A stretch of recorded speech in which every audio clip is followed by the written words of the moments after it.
Welcome friends. Welcome to our channel lux physics. कैसे हैं आप लोग? गाइस, हमने ऑलरेडी एक लेक्चर सीरीज बनाई हुई है जो कि है लेजर पे। और जो हमारा नेक्स्ट टॉपिक था वो था conductor, super conductor and its properties. तो ऑलरेडी कंडक्टर के ऊपर एक वीडियो बनी हुई है।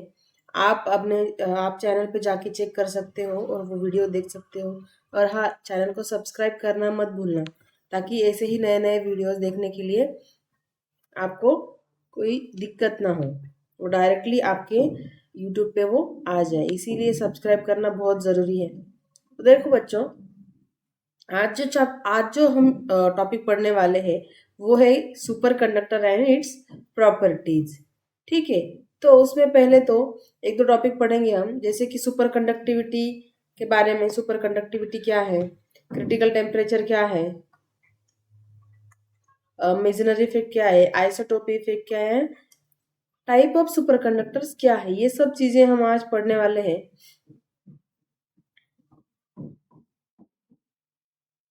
ठीक है। तो देखो, सबसे पहले पढ़ते हैं सुपर कंडक्टिविटी के बारे में। ऑलरेडी हमने कंडक्टर के बारे में पढ़ा हुआ है। कंडक्टर क्या होता है? जैसे कि मेरे पास कोई एक जैसे कि मेरे पास एक कंडक्टर है। ठीक है। जब इसमें से कोई भी इलेक्ट्रिसिटी पास होती है, तो with in less electrical resistance they will flowing the electrons from one location to another location, and current will be passing through that material। Passing through the material है ना, उसको हम बोलते हैं कंडक्टर। तो कंडक्टर तो है, बट अभी ये सुपर कंडक्टर क्या चीज है, तो ये हम पढ़ेंगे इस वीडियो में। तो सुपर कंडक्टर देखो, जैसे कि यही कंडक्टर को अगर हम लेते हैं, इसी कंडक्टर में क्या होगा, कुछ चेंजेस करेंगे और इसी कंडक्टर को हम क्या करेंगे, सुपर कंडक्टर में कन्वर्ट करेंगे। और उसका मीनिंग भी देखते हैं कि कैसे। जैसे कि देखो, अभी एक कंडक्टर है मेरे पास, मैंने उसको क्या कर दिया, इसका अभी टेम्परेचर नॉर्मल टेम्परेचर पे है। ठीक है। और उसका मतलब नॉर्मल टेम्परेचर पे है तो उसमें कुछ रेजिस्टेंस भी है। तो देखो, ये जो कंडक्टर है उसका रेजिस्टेंस जो है, electrical resistance should be suddenly disappear at its critical temperature. मतलब अभी ये नॉर्मल टेम्परेचर पे, जैसे कि अगर मैं मानूं कि ये 25 डिग्री सेल्सियस पे है, और ये टेम्परेचर मैंने मान लो कि 4.2 डिग्री केल्विन इसका क्रिटिकल टेम्परेचर है। ठीक है। तो मैं जब भी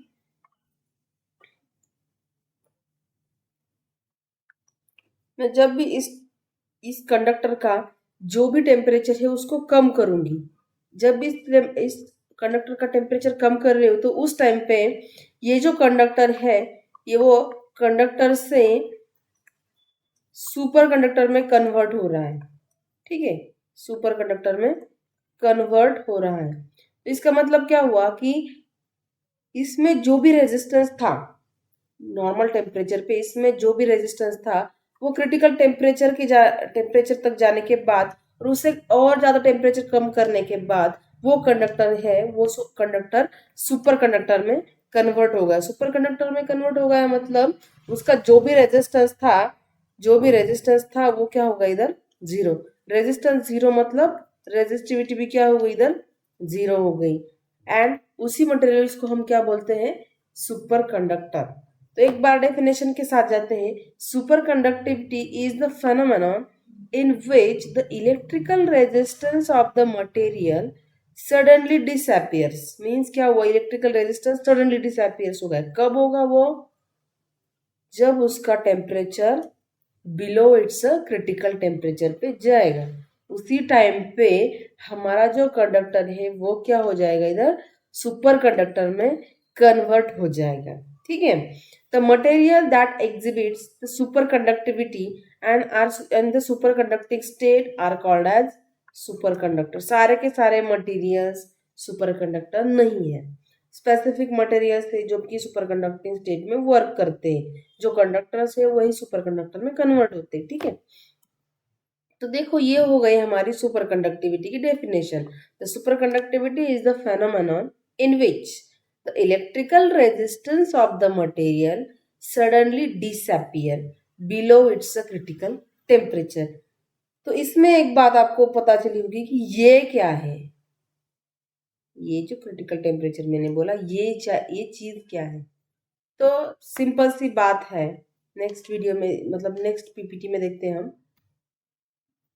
ये सिंपल सी बात है कि क्रिटिकल टेम्परेचर अभी है क्या। तो क्रिटिकल टेम्परेचर क्या है? The temperature at which a normal material changes into a superconductor is called as transition temperature. It is also known as critical temperature. जो भी हमारे पास कंडक्टर था, मैंने क्या कर दिया, उसका टेम्परेचर कम कर दिया अप टू उसके क्रिटिकल टेम्परेचर तक। तो वो क्या हो गया, फिर कंडक्टर से सुपर कंडक्टर में ट्रांजिट हो गया। ठीक है, तो वो जो टेम्परेचर है, जिस टेम्परेचर पे कंडक्टर से सुपर कंडक्टर में कन्वर्ट होता है, उसी टेम्परेचर को हम क्या बोलते हैं इधर? क्रिटिकल टेम्परेचर बोलते हैं। इतना सिंपल है।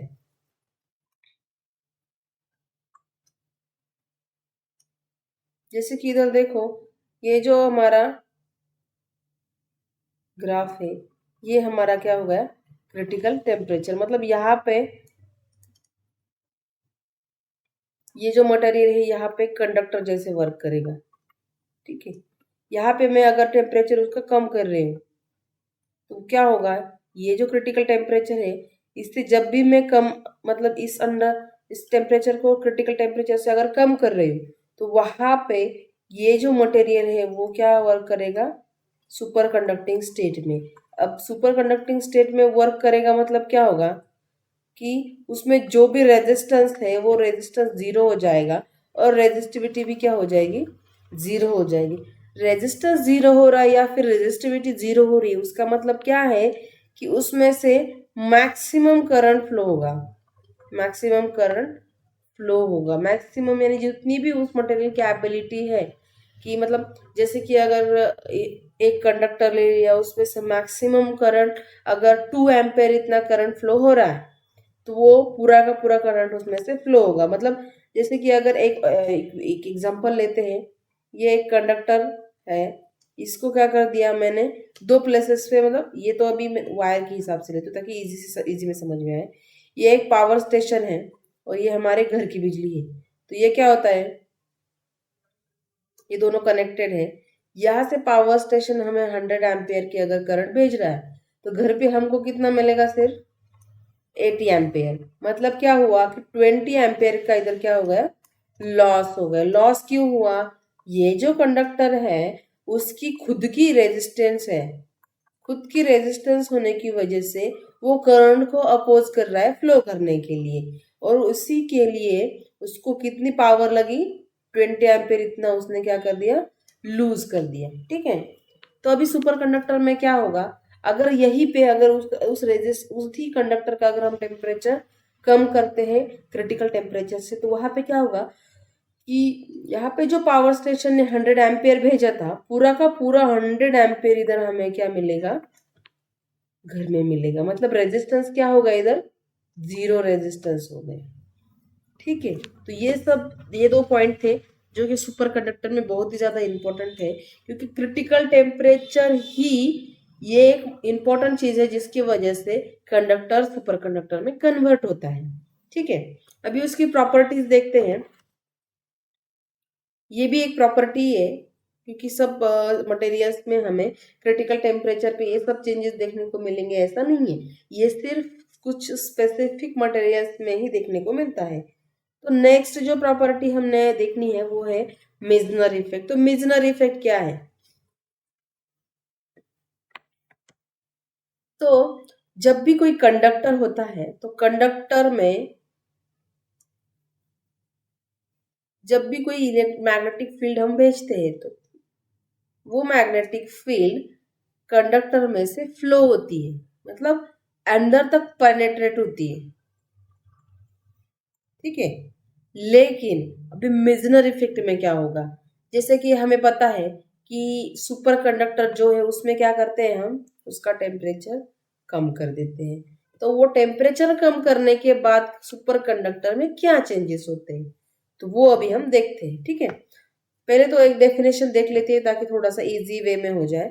When a superconducting material is placed in a magnetic field, अभी सुपरकंडक्टिंग मटेरियल को क्या कर दिया हमने, मैग्नेटिक फील्ड में प्लेस कर दिया, and its temperature is below its critical temperature, क्या कर दिया, सुपरकंडक्टिंग स्टेट को मैग्नेटिक फील्ड में प्लेस कर दिया और उसका टेम्परेचर क्या कर दिया, अभी कम कर दिया। तो टेम्परेचर कम करने के बाद क्या होगा, उसकी जो मैग्नेटिक फ्लक्स है, फ्लक्स यानी फील्ड लाइंस, जो मैग्नेटिक फील्ड लाइंस है, is ejected out from the material.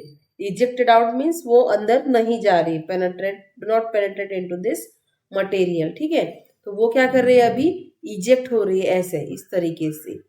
Hence, this, in the superconducting state, the material becomes a diamagnet. This is effect is known as Meissner effect. ठीक है, तो मतलब क्या हो गया, अब ये डायमैग्नेटिक की तरह वर्क करेगा। ठीक है, डायमैग्नेटिक तो आपको पता ही होगा, डायमैग्नेटिक मतलब कोई भी मैग्नेटिक फील्ड उस डायमैग्नेटिक मटेरियल के अंदर से नहीं जा सकती है। तो ये जो स्पेसिफिक मैग्नेटिक मटेरियल की प्रॉपर्टी है। तो ये जो सुपर कंडक्टिंग स्टेट है, सुपर कंडक्टिंग स्टेट में अगर हम मैग्नेटिक फील्ड मतलब मैग्नेटिक फील्ड अप्लाई करते हैं सुपर कंडक्टिंग स्टेट में, तो जो भी मैग्नेटिक फील्ड लाइंस है वो जो है वो मटेरियल को इजेक्ट करके जाती है, डू नॉट और पेनेट्रेट नहीं करती है अंदर से। इस तरीके से ये कंडीशन यहाँ पे नहीं होती है, तो इसको ही क्या बोलते हैं हम, मेजनर इफेक्ट। ठीक है, तो ये हो गया हमारा मेजनर इफेक्ट के बारे में। तो मेजनर इफेक्ट क्या है कि मटेरियल में कोई भी मैग्नेटिक फील्ड लाइंस एंटर नहीं कर रही है, it will be eject from the material. तो ये हो गई हमारी प्रॉपर्टी मेजनर इफेक्ट की। ठीक है,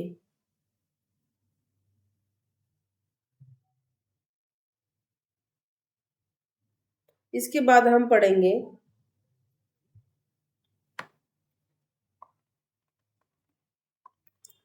क्रिटिकल मैग्नेटिक फील्ड प्रॉपर्टी। तो ये क्रिटिकल मैग्नेटिक फील्ड प्रॉपर्टी अभी क्या है। ठीक है, तो देखो, जैसे कि मैंने मेजनर इफेक्ट में भी बोला था कि हम यहाँ पे मैग्नेटिक फील्ड अप्लाई कर रहे हैं और टेम्परेचर को कम करी जाए। तो पहले हम कंडीशन लेते हैं कि मेरे पास कोई एक कंडक्टर है।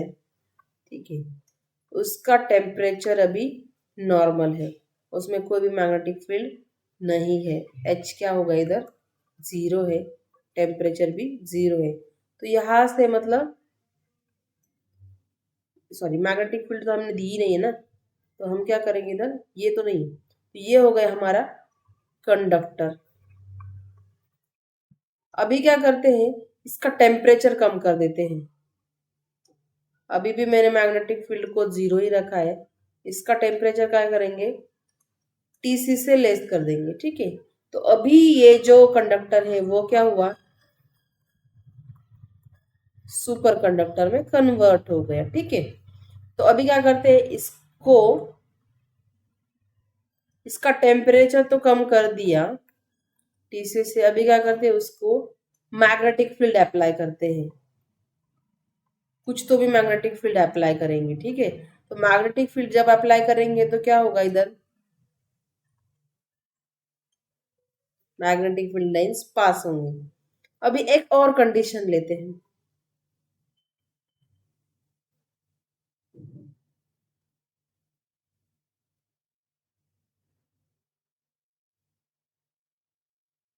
अभी यही कंडक्टर है, उसका टेम्परेचर लेस देन टीसी कर दिया। अब भी उसका इसका जो मैग्नेटिक फील्ड है वो मैग्नेटिक फील्ड को हम बढ़ाते बढ़ाते क्रिटिकल मैग्नेटिक फील्ड तक आएंगे। अब क्या होगा, जब भी ये क्रिटिकल मैग्नेटिक फील्ड तक जाएगा तो ये तो सुपर कंडक्टिंग स्टेट में था, तो अभी जब हम क्रिटिकल मैग्नेटिक फील्ड से ज्यादा अगर मैग्नेटिक फील्ड अगर प्रोवाइड कर रहे तो उस टाइम पे ये जो सुपर कंडक्टर था ये कंडक्टर में कन्वर्ट हो जाएगा। ठीक है, तो मतलब क्या हुआ कि इसकी जो सुपर कंडक्टिविटी थी वो सुपर कंडक्टिविटी वैनिश हो गई। कब? जब हमने उसको क्रिटिकल मैग्नेटिक फील्ड से ज्यादा मैग्नेटिक फील्ड दे दी। कब? जब उसका temperature less than it's critical temperature था तब। ठीक है, तो देखो हम थोड़ा सा ग्राफ में जाके देखते हैं।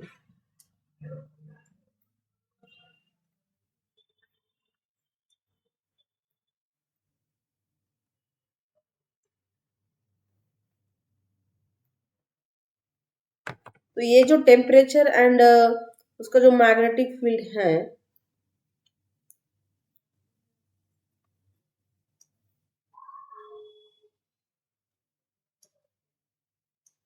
ये हमारा टेम्परेचर हो गया, ये हमारा मैग्नेटिक फील्ड है। ठीक है,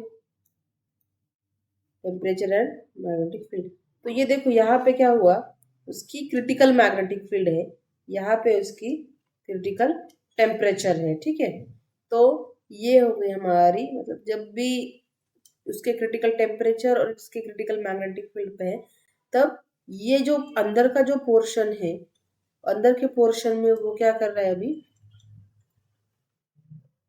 सुपर कंडक्टर करके वर्क कर रहा है। ठीक है,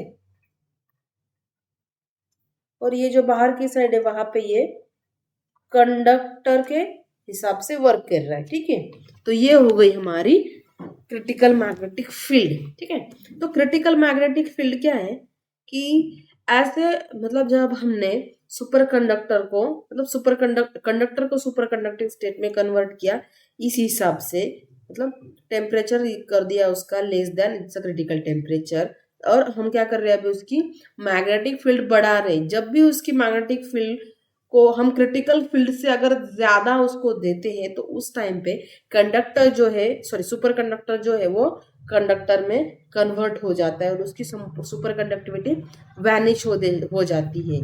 ठीक है, तो उसका ना एक फॉर्मूला भी है, वो फॉर्मूला मैं यहाँ पे लिखती हूँ और उसी हिसाब से थोड़ा सा और उसको डिटेल में पढ़ते हैं।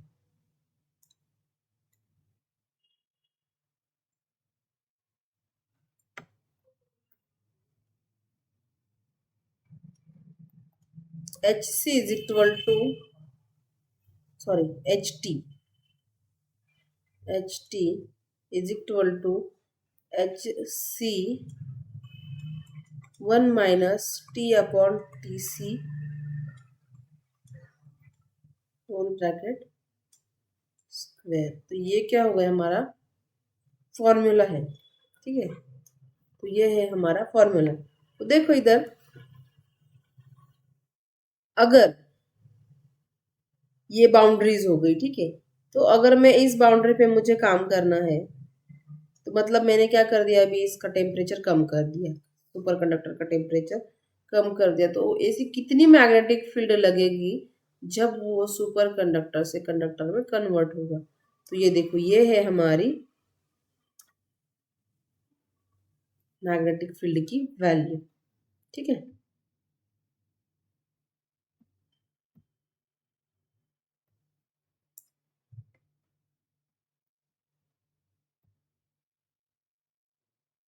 ये हो गई हमारी मैग्नेटिक फील्ड की वैल्यू। मतलब क्या करना पड़ेगा, अगर मतलब जैसे कि टेम्परेचर यही क्रिटिकल टेम्परेचर था, मैं उसका और टेम्परेचर बढ़ा रही हूँ इधर, सॉरी इधर कम कर रही हूँ, तो ये जो मैग्नेटिक फील्ड है, सॉरी, ये अगर उसका टेम्परेचर मैं बढ़ा रही हूँ तो इसका जो मैग्नेटिक फील्ड है वो क्या होगा, कम होगा। मतलब ये दोनों क्या हो गए, थोड़े से एक दूसरे से इनवर्सली प्रोपोर्शनल भी बोल सकते हैं हम उसको। अगर मैंने उसका टेम्परेचर और कम कर दिया, तो ये क्या होगा, इधर मैग्नेटिक फील्ड और लगेगी। ठीक है, मतलब टेम्परेचर को, ये क्रिटिकल टेम्परेचर पे ये क्रिटिकल वैल्यू तो हो गई, लेकिन अगर उसको टेम्परेचर अगर हम कम कर रहे हैं, सॉरी इसका टेम्परेचर अगर बढ़ा रहे हैं, तो क्या होगा, इसका जो मैग्नेटिक फील्ड है वो भी चेंज हो जाएगा। मतलब टेम्परेचर के हिसाब से इधर मैग्नेटिक फील्ड भी चेंज हो रही है। इस फॉर्मूला को याद रखो, ये फॉर्मूला पे बहुत ज्यादा प्रॉब्लम्स आते हैं। ठीक है, अभी ये हो गया हमारा क्रिटिकल मैग्नेटिक फील्ड। अभी फिर से मैं एक ब्रीफ में एक शॉर्ट में बताती हूँ कि क्रिटिकल मैग्नेटिक फील्ड क्या है।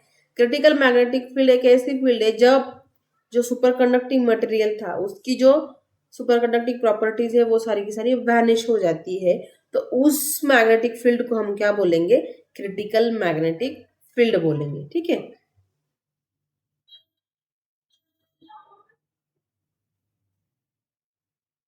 अभी नेक्स्ट प्रॉपर्टी है हमारी आइसोटोप इफेक्ट।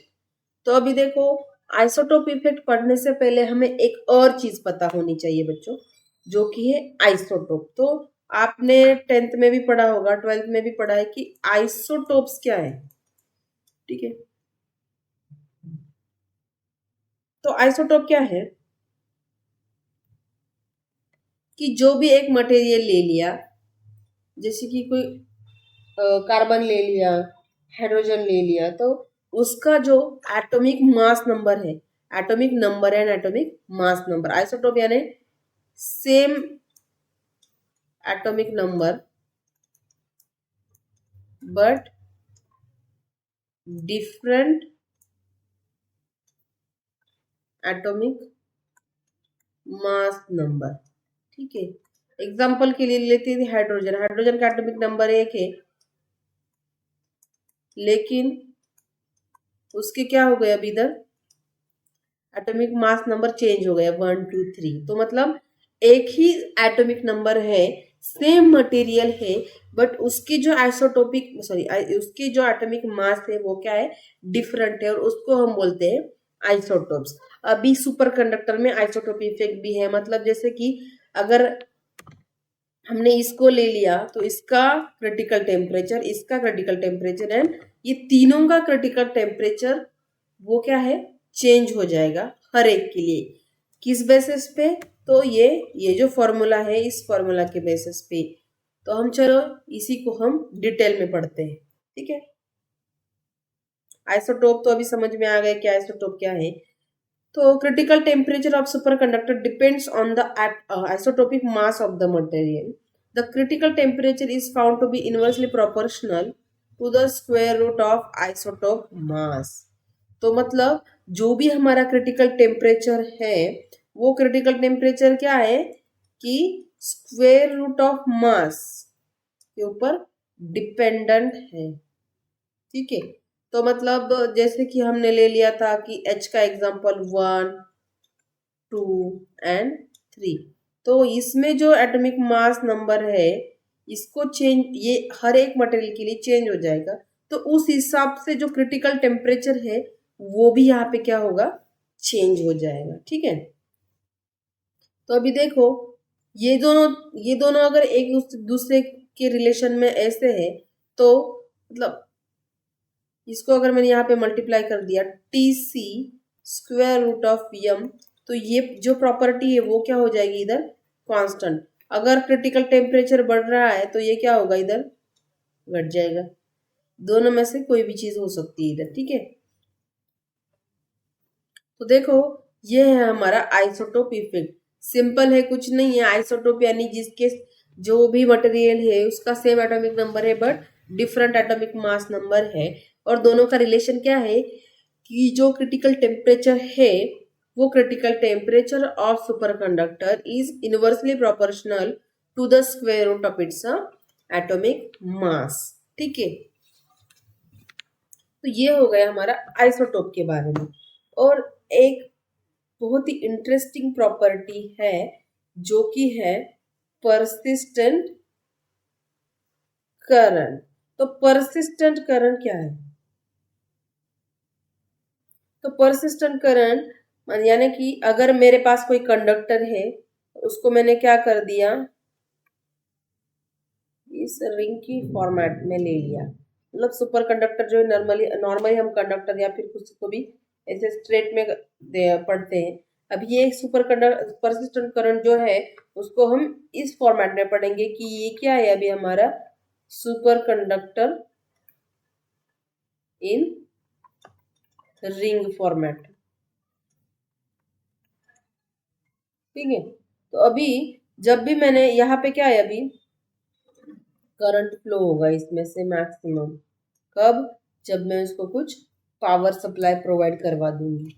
अभी परसिस्टेंट करंट, परसिस्टेंट यानी क्या, ठहराव, मतलब वो चीज, ऐसी चीज की, मतलब इसको मैंने पहले करंट फ्लो करने के लिए मैंने कुछ पावर सप्लाई दिया था, पावर सप्लाई को रिमूव करने के बाद भी उसमें करंट प्रेजेंट रहता है, 1 दिन के लिए, 10 दिन के लिए, 1 मंथ, 2 मंथ, ये डिपेंडिंग ऑन द मटेरियल की प्रॉपर्टी है।